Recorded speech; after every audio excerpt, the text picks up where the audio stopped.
Nosso sonho é o Brasil.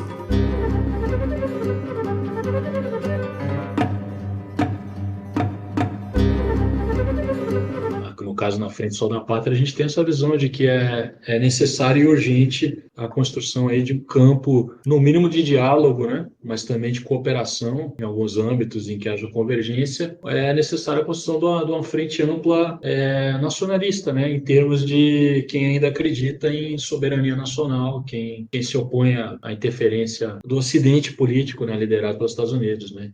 Quem defende uma posição brasileira e latino-americana que não seja subordinada, não só ao capital estrangeiro, mas aos interesses geopolíticos estrangeiros, né? E aí, nesse espírito, aí, né, nessa toada, eu queria aproveitar para te perguntar também qual que é a leitura que você faz do papel da cultura, né?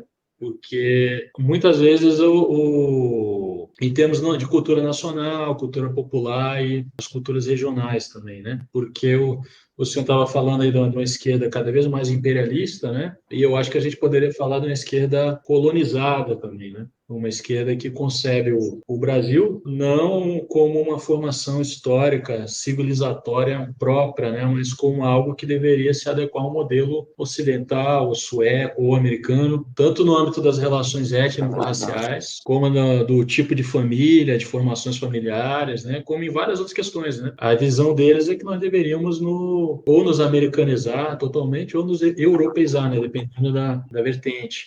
E qual o papel que o senhor vê para a cultura nacional, nem em sentido amplo, tanto em termos de literatura, arte, música, mas em termos de cultura mesmo, como valores?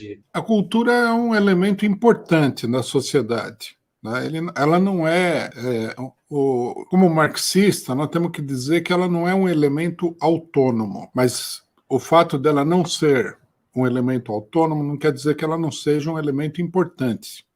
Em determinadas situações, até um elemento decisivo. Né? Quer dizer, finalmente, as relações econômicas, elas não são tomadas pela maioria das pessoas da sua forma bruta. Elas são percebidas através de uma série de ideias, de hábitos, de coisas que são especificamente do domínio da cultura. Né?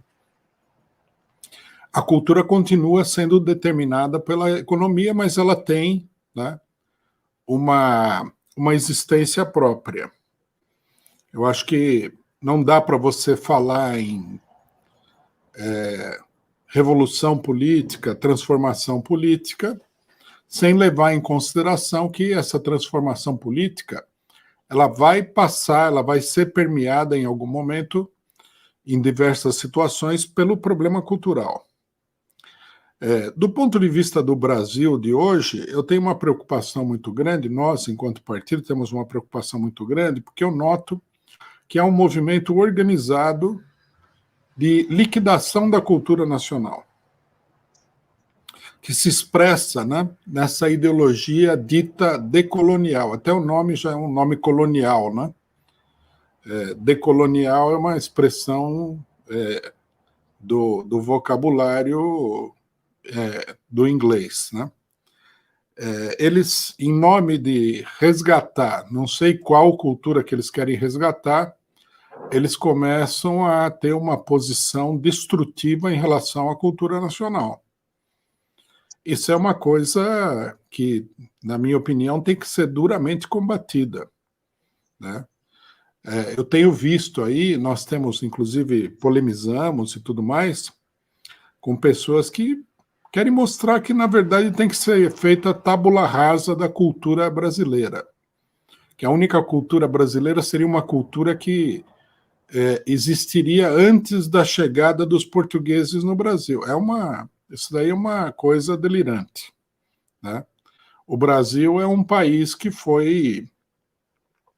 ele não foi colonizado pelos portugueses no sentido que se usa a palavra colonizado de maneira pejorativa. O país foi criado pelos portugueses. Né? Nós falamos português. Uma parte significativa da cultura nacional é de origem portuguesa. Lógico, como o Brasil é um país dinâmico, foi assimilando a cultura de vários países. Assimilou uma parcela da cultura dos negros que foram trazidos aqui como escravos. assimilou uma parcela menor, mas também importante, da cultura dos índios que existiam antes. Quer dizer, é uma mistura cultural, mas na sua essência, né, ela é uma cultura de origem europeia e portuguesa. Eu acho que renegar isso daí é renegar o próprio país.